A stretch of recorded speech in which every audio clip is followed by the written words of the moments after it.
Hi guys, welcome back to my channel. Since you all loved the last video that I created related to scholarships in Norway, I decided to create another similar video for you guys, but this time for the country Hungary. So for those of you who don't know, Hungary is a country in Central Europe and its capital is called Budapest. So currently Hungary has this very interesting scholarship program that it opens every year for bachelor's, master's and PhD students. So currently the applications are open, and by the time you will be watching this video, you will have 1 month to finish the application. So let me give you a quick general overview of the scholarship. There are currently 30 Hungarian universities that are offering different programs for scholarship holders. You can choose from more than 800 degree and non-degree programs. Currently, there are over 11,000 students that are studying in Hungary on this scholarship. And over 91% of the scholarship holders would probably choose Hungary again because it's one of the best countries. So you see how big this scholarship is and how many students apply for this every year. So now the next interesting question is, what exactly does this scholarship offer to students? Let me get into it. So for bachelor's, master's, one-tier, and non-degree programs, this scholarship offers you tuition-free education. That means you don't have to spend anything on your tuition fee.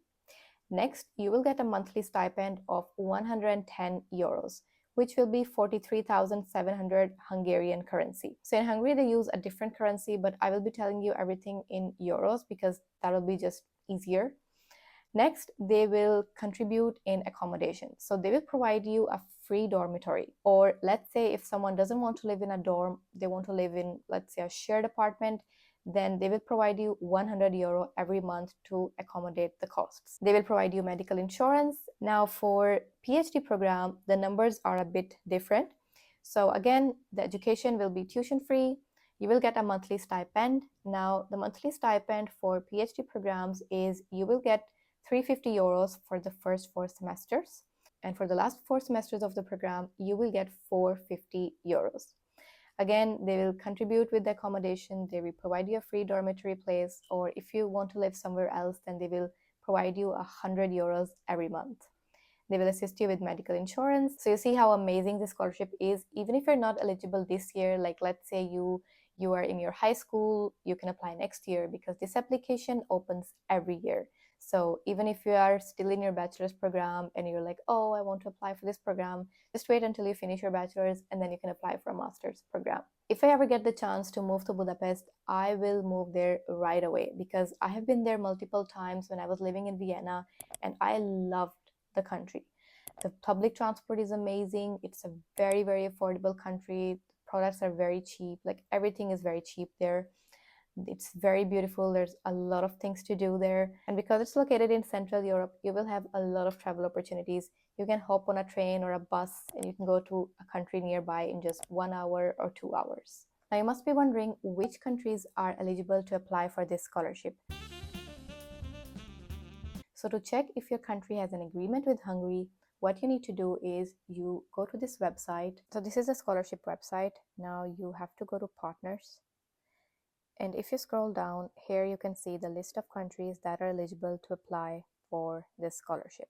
And you can only apply to the study programs that are part of the agreement between your country and Hungary. So to check the programs that are available, you again go to the same page and you choose your country. So for instance, we're going to choose Pakistan.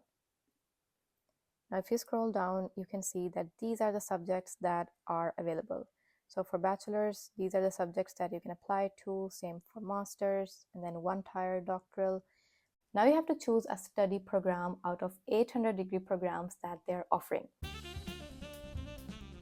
So to check the list of the programs, you go to the study finder, and here you scroll down, you can see that there are total 821 programs available for the scholarship. So let's say you have a computer science background, you will search something related to computer science. Let's say you are looking for bachelor degree. You can further filter it according to what you want, but let's search it for now. So you can see that there are currently 18 programs offered by different universities. Now, if you open any of these, you will see all the requirements and every information about that program. You can apply to a maximum of 2 programs, and it is recommended that you apply to 2 programs and not 1, because if you apply to 2 programs, it increases your chance of getting admitted in one of them. Make sure that you read the requirements thoroughly of the program that you're applying to, because there are over 30 educational institutions participating in the program. So one university's requirements might be different from the other university. So you just have to read it carefully to make sure that you don't miss out any important information. The next question is, what documents are required for this scholarship? Required documents may slightly vary from country to country, but just a general overview of what documents. So firstly, you need to have a scanned copy of your original high school, bachelor's, or master's degree certificate. You need to upload scanned copy of your transcripts. You need to upload a motivation letter. I will be putting a screenshot of some tips and hints that will help you to write a motivation letter. I found these tips and tricks from the scholarship website, so you can also find it from there. Next, you need to submit English language proficiency. Now, let's say you studied from an institution where the language of instruction was English, then you just need a proof that the language of education was the same as the language of the study program that you are now applying for. So you don't need to take any IELTS or TOEFL for that, but if you studied in a different language, then you have to take those tests. You need to have a scanned copy of your national identification document or a valid passport. If you don't have a passport at that time, it's totally fine. You can just upload a national identification document, but in future, you will need to have a passport. The last thing is you need to have a medical certificate, but that certificate you only have to submit if the country nominates you. And for the initial application, you don't have to submit that. For PhD students, some further documents are you need to have a letter of recommendation signed by your former, current academic tutor or supervisor. You need to have a statement of the supervisor. Now, this statement you only need to have if the selected doctoral school, so the school that you're applying for, only if that school requires a statement of supervisor. Only then you will need to attach a statement of supervisor. But this part is only applicable once you are nominated by your country. So for the initial application, you don't need to add it. And last is you need to add a research proposal. Here are some important requirements of the research proposal and some further tips and hints to write a good research proposal. Let's move to the important part now, which is how do I apply to this scholarship? This part is very, very important. So in total, you need to have 2 applications submitted. One application you will submit on the Hungarian website, and one application you have to submit on your country's higher education website.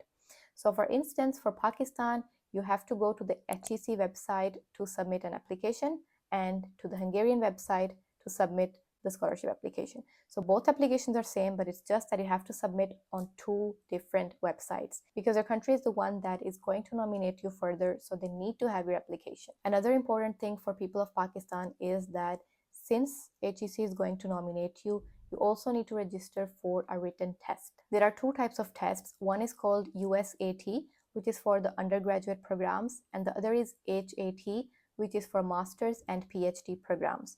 There are a lot of videos on the internet that can help you how to prepare for these tests, but here's a general overview of how the structure of these tests are. This is the structure for USAT.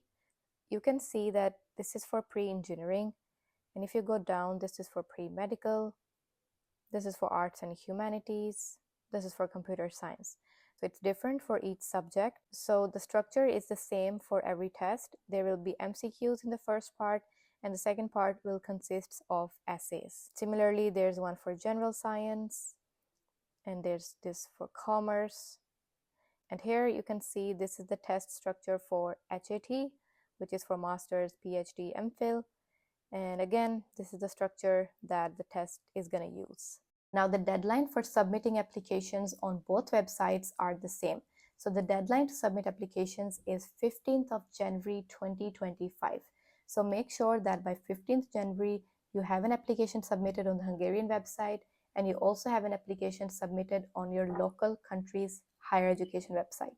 An important message for PhD programs is that all applicants are required to visit this website before they submit their application. So that was it for today's video. I hope a lot of you guys will apply to this scholarship because it's an amazing opportunity to go to Europe and study there for either your bachelor's, master's, or PhD program. You also don't have to worry a lot about your expenses because most of them are going to be covered by the scholarship. If I were you, I would definitely apply for this scholarship. So make sure that you start preparing your application and submit it before the deadline. As always, if you guys have any questions, feel free to put it in the comments below and let me know what more countries you want to see on my channel, and I'll be happy to make videos about it. Thank you so much for watching, and I'll see you guys in my next video. Bye!